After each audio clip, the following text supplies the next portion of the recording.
That was the FEBC report. Stay up to date and join the conversation online by subscribing to the FEBC Philippines channel on YouTube and following FEBC PH on Facebook. Learn how to partner in the work of communicating Christ in our world by visiting febc.ph/give. Thank you for your support in the ministry. Until all have heard. 1116 DXAS, your community radio. Kasama sa araw-araw, kakwentuhan ka agapay, kaibigan ka barangay. Ito ang radyo mo. This is your community radio, 1116 DXAS, communicating Christ in our world. Ang tamang oras, ganap ng 6:00 ng umaga sa buong Pilipinas.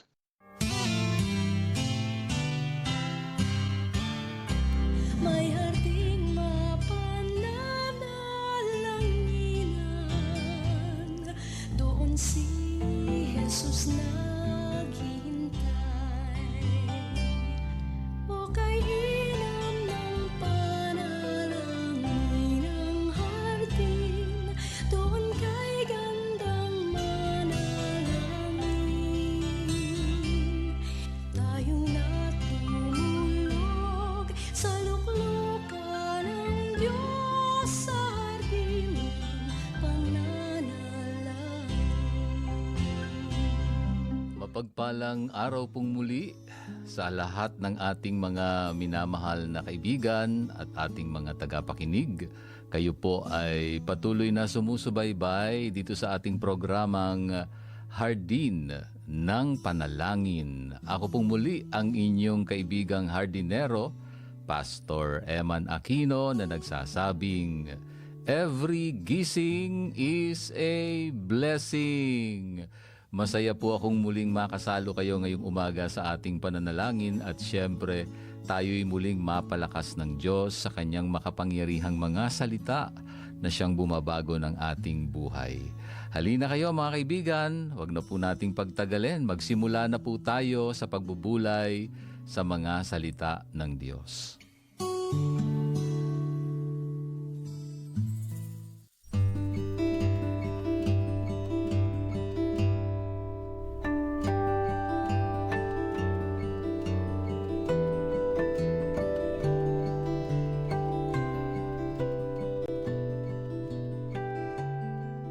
Muli isang mapagpalang oras po sa inyong lahat mga ka-HNP. Saan mang dako kayo naroroon ngayon sa labas ng bansang Pilipinas, marahil ay gabi ngayon o hapon, magandang gabi. At maligayang pakikinig pong muli dito sa ating programa. Panalangin ko na habang nakikinig po kayo ay diligan ng Diyos ang ating nauuhaw na kaluluwa na sa pamamagitan ng mga salita ng Diyos ay mapuno ang ating mga puso ng pag-asa. Ngayong umaga, ang ating paksa sa araw na ito ay tungkol sa kapayapaan sa gitna ng bagyo. Finding peace in the midst of life storms. Bahagi pa rito ng ating journey sa The Beauty in the Brokenness series. Okay? At ang ating pagsasaluhang mga salita ng Panginoon ay hango sa Mateo, Kapitulo 8, talatang 23 hanggang 27. Mateo 8, talatang 23 hanggang 27. Samahan niyo po akong basahin ang mga salitang ito ng ating Diyos. Sabi po rito, sumakay si Jesus sa bangka at sumama ang mga tagasunod niya. Habang nasa dagat sila, biglang dumating ang isang malakas na bagyo at halos matabunan na ng mga alon ang bangka. Ngunit si Jesus ay natutulog. Nilapitan siya ng mga tagasunod niya at ginising. Sinabi nila, Panginoon, iligtas niyo kami. Malulunod na kami. Sinagot sila ni Jesus, Bakit kayo natatakot? Napakaliit ng pananampalataya niyo. Pagkatapos, bumangon siya at pinatigil ang hangin at ang mga alon at agad na tumahimik ang dagat. Namangha silang lahat at sinabi, Anong klasing tao ito? Kahit ang hangin at ang mga alon ay sumusunod sa kanya.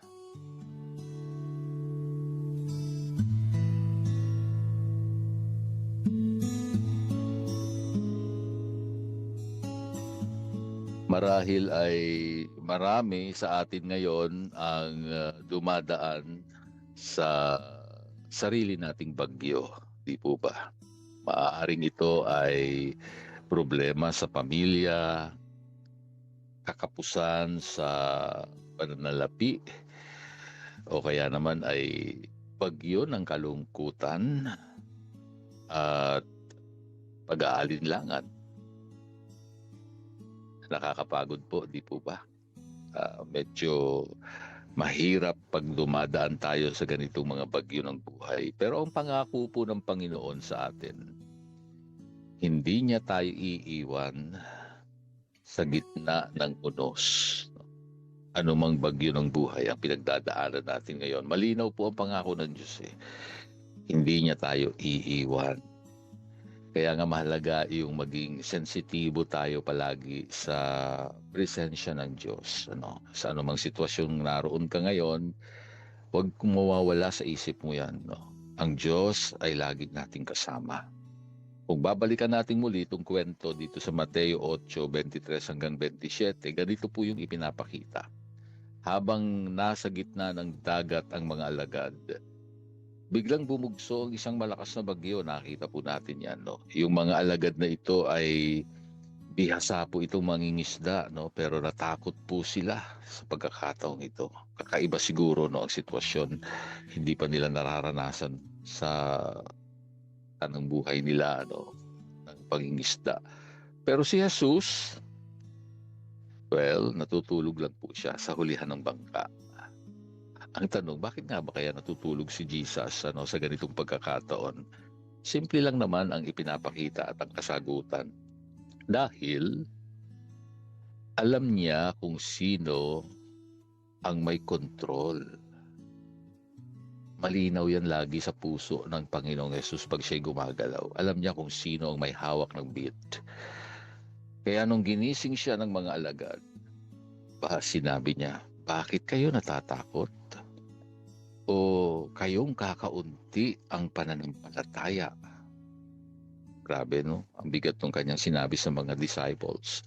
Pagkatapos po nito, pinatigil niya ang hangin at ang dagat at nagkaroon ng malaking kapayapaan. Ano ang mensahe nito para sa atin ngayon? Minsan, ang focus natin ay nasa laki ng alon. Kaya nakakalimutan natin, nakasama natin sa bangka ang may-ari ng dagat. Yun ang problema, Madalas nating tinitingnan yung mga sitwasyon na kinalalagyan natin o pinagdadaanan natin. At sa katitingin mo dyan, wala na, yan na lang nakikita mo. Sabi ko nga, parang kasing liit lang naman ng piso yan. Kaso lumalaki dahil inilalapit mo sa mata mo yung piso. Kahit maliit lang yung piso, natatakpan nito yung mata mo, di ba? Wala ka nang makita, kundi kung ano yung problema o bagyo sa buhay. Now, kung iibahin mo ang iyong pananaw, alam niyo po yung kapayapaan kasi, hindi po yan ibig sabihin kawalan ng problema. Ang kapayapaan ay hindi ang kawalan ng problema o matahimik na kapaligiran o kaya naman ay walang giyera. Yun lagi ang sinasabi ng mundong kapayapaan. Pero ang kapayapaan kasi na ibinibigay ng Diyos ay yung presensya ng Diyos sa gitna ng problema. Yan yung kapayapaan ng Diyos. Kahit na magulo ang buhay, kung ikaw ay laging sensitibo o aware ka sa presensya ng Diyos, lagi mong nalalaman, lagi mong naiisip na hindi ka iniiwan ng Diyos. Kasama mo ang Diyos sa gitna ng problema. Diyan papasok yung kapayapaan ng Diyos. Kahit na hindi pa nagbabago ang sitwasyon, may sakit ka pa rin ngayon, may problema ka sa pinansyal, may alitan sa loob ng pamilya o mga kamag-anak, magulo ang panahon o sitwasyon ng buhay. Pero dahil malinaw sa iyo, nakasama mo ang Diyos, ang presensya ng Diyos ay iyong nararanasan, gumagawa siya sa buhay mo. Diyan mo mararanasan ang kapayapaang ibinibigay ng Diyos na hindi kayang ipaliwanag ng anumang salita. Mga ka-HNP, hindi nagtatapos ang ating pananalangin sa pag-off ng inyong radyo o yung gadget ninyo sa live stream.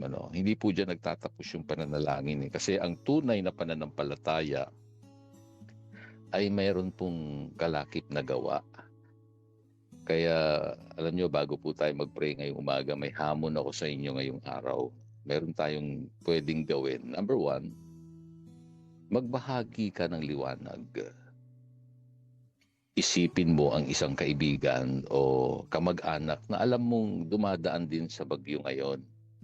Tawagan mo siya o i-text, bisitahin o i-share ninyo sa FB itong episode natin ngayon. Tapos sabihin mo sa kanya, hindi ka nag-iisa, kasama mo ang Diyos. Sa ganitong paraan, magiging channel or daluyan tayo ng kapayapaan na tinanggap mo ngayon mismo. Hindi mo sosolohin ang blessing, okay? So number 2, isulat mo ang iyong victory list. Ano ba yung victory list? Kumuha ka ng papel at isulat ang 3 bagay na ipinagpapasalamat mo sa kabila ng iyong mga problema. Okay?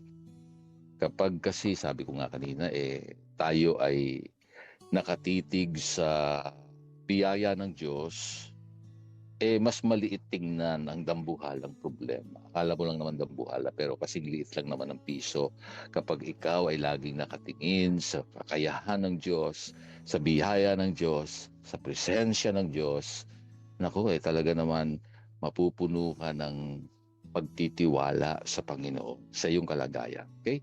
So magandang gawin yan. Kumuha ka ng papel o kaya naman sa inyong cellphone kung mayroon kayong notes, isulat nyo yung 3 bagay na ipinagpapasalamat nyo sa kabila ng inyong mga problema.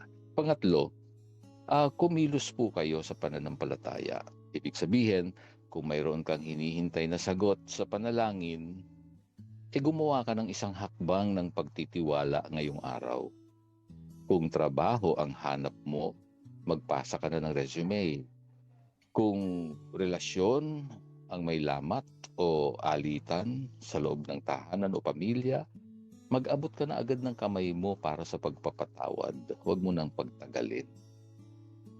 Pastor, mahirap magpatawad. Mahirap nga, kaya biyaya ng Diyos ang kailangan. Lumapit ka sa Panginoon, humingi ka ng lakas para hindi mo na pinahihirapan yung sarili mo. Yun ang ibig sabihin nun.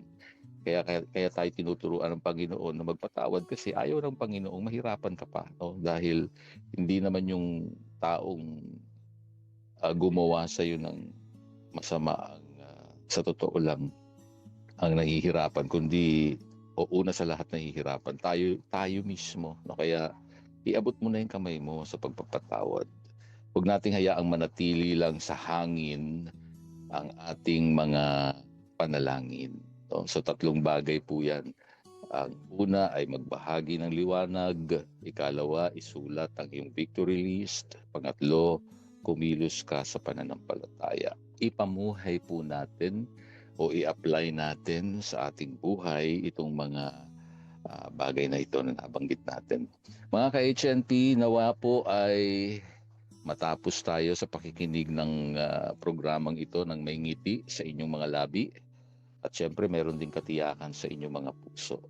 Tandaan niyo po, ang bagyo ay dumadaan lang, lilipas din yan. Pero ang pag-ibig po ng Diyos, ang presensya ng Diyos ay nananatili po magpakailan. Muli, ito po ang inyong hardinero, Pastor Eman Aquino na nagpapaalala sa hardin ng panalangin, ang bawat luhang itinatanim ay aanihin bilang kagalakan.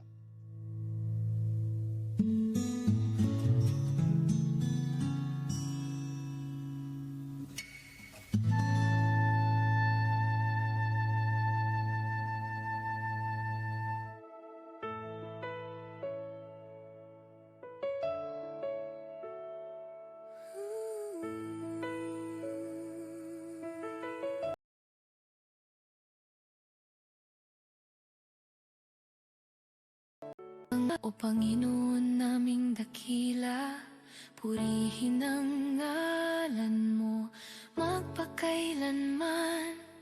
Dumating nawa ang iyong kaharian, mangyari nawa ang iyong kalooban. Sa aming mga buhay, ikaw lang ang papupurihan. Sa iyo kami umaasa, sa lahat ng aming kailangan. Sa mga tukso kami ay tulungang lumayo. Sa mga kasalanan kami ay patawarin. At patawarin namin ang nagkasala sa amin. Sa araw-araw ay ikaw lang ang susundin. Ama namin, narito ang aming dalangin. Kami ay iyong dinggin, kami ay katagpuin sa hardin ng panalangin.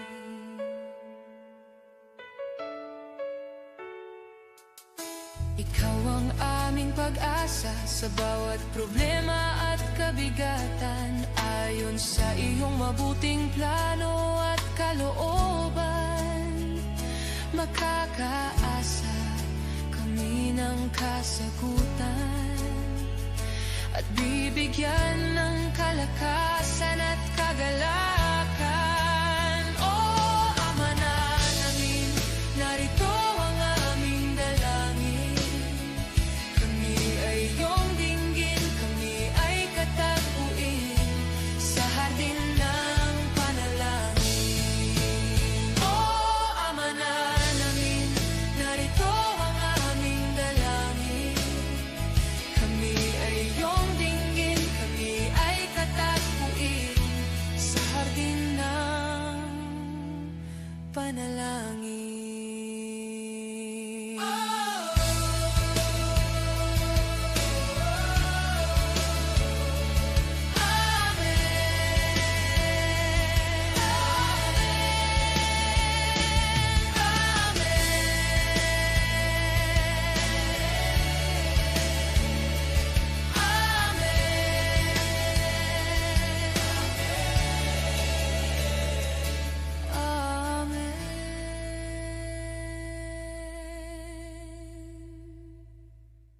Halina't makiisa at makibahagi sa ating pagdulog sa Diyos para sa ating minamahal na bansang Pilipinas.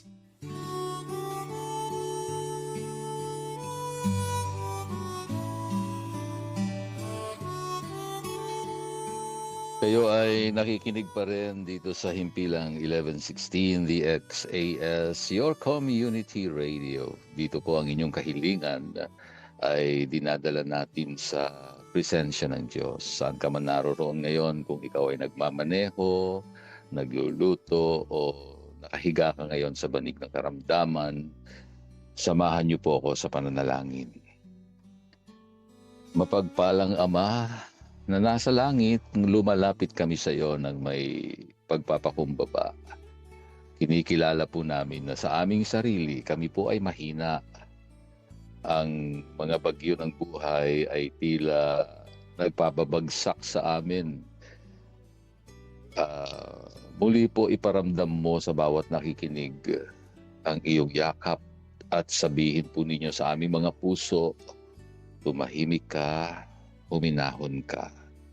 Higit sa lahat, Panginoon, tinataas po namin sa iyo ang aming mahal na bansang Pilipinas. Sa gitna po ng mga pagsubok na kinakaharap namin ngayon, para sa kapayapaan at pagkakaisa, dalangin po namin ang iyong interbensyon sa gitna ng mga ingay sa politika at usapin ng impeachment.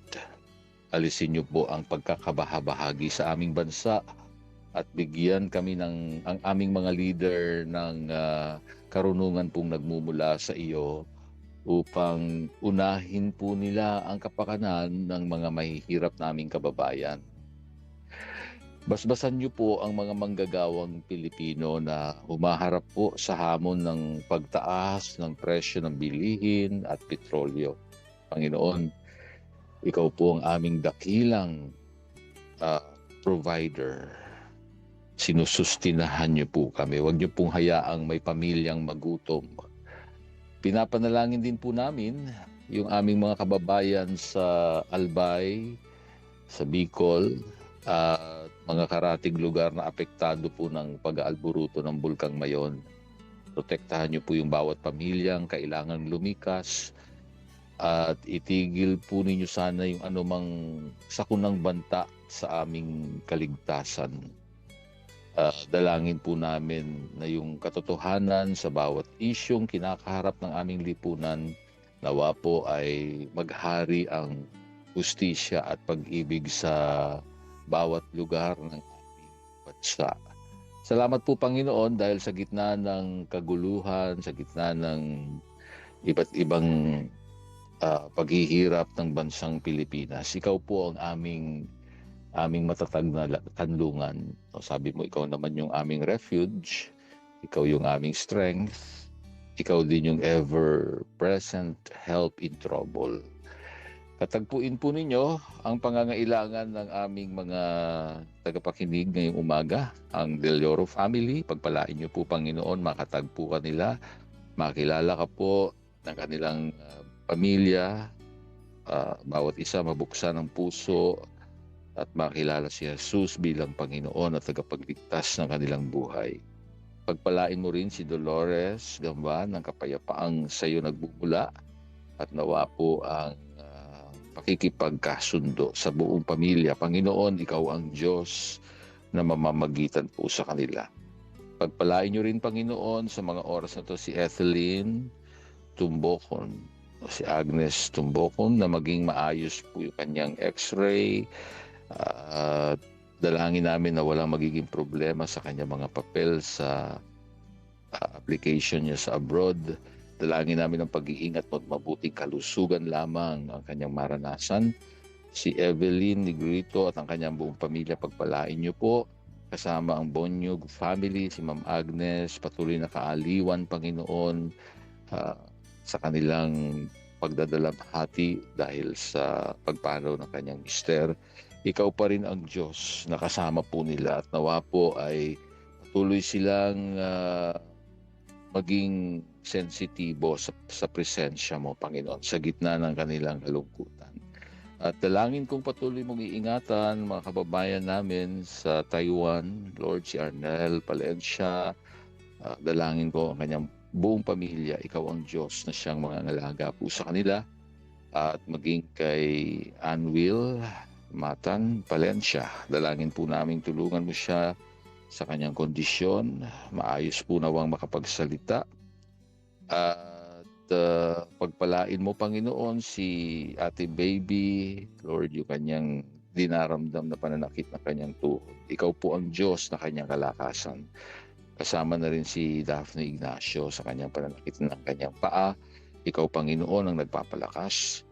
At ganoon din po kay Ate Elsa, kay Kuya Alexander, pagpalain niyo po sila sa kanilang patuloy na pagninegosyo. Lord, nawa po ay maranasan nila, O Diyos, ang iyong pagpapala, Panginoon, at lakas, kalusugan din, no, habang sila'y nagpapatuloy sa kanilang mga ginagawa, at sa buong pamilya ang pangangalaga niyo po, Panginoon. Salamat din po sa Arieta family, kay Raincy. Salamat sa patuloy na paglago sa biyaya mo. Si Kuya Ador, patuloy naming itinataas ang kanyang kalagayan na makarecover mula sa stroke. At kanyang mga anak, Panginoon, sasamahan niyo po si Rodora, pagpalain niyo po sila sa kanilang pag-aaral. Lord, ikaw ang magsusustina. Hindi mo pababayaan ang pamilyang ito, Panginoon. Maraming pong salamat. Maging kay Nanay Isabel Hugilon, ikaw ang Diyos sa kanyang buhay na nagpapalakas, kasama po ng buong pamilya. Maraming pong salamat ngayong umaga. Ang lahat po ng ito ay aming dalangin sa matamis na pangalan ng aming Panginoong Hesus. Amen.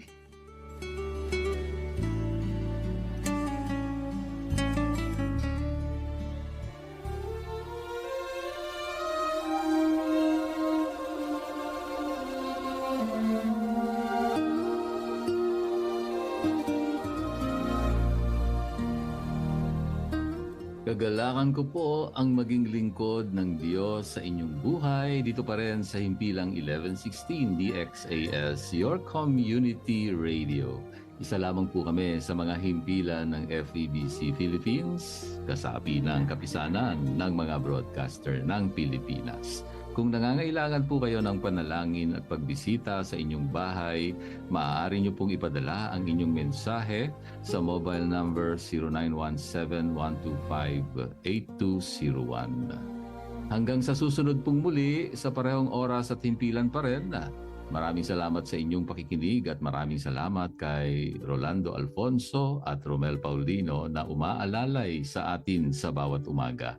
Ako po ang inyong hardinero, Pastor Eman Aquino. Paalala po muli, sa lahat ng ating ginagawa, luwalhatiin natin ang Diyos.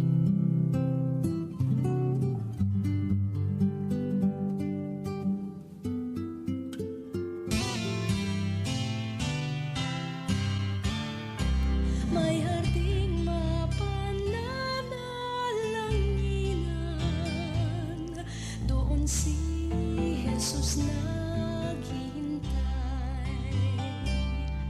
O kainam ng panalangin ng hardin, doon kay gandang manalangin. Tayo na't tumulog sa luklukan ng Diyos sa hardin ng pananalangin. O kay sarap ng lumapit sa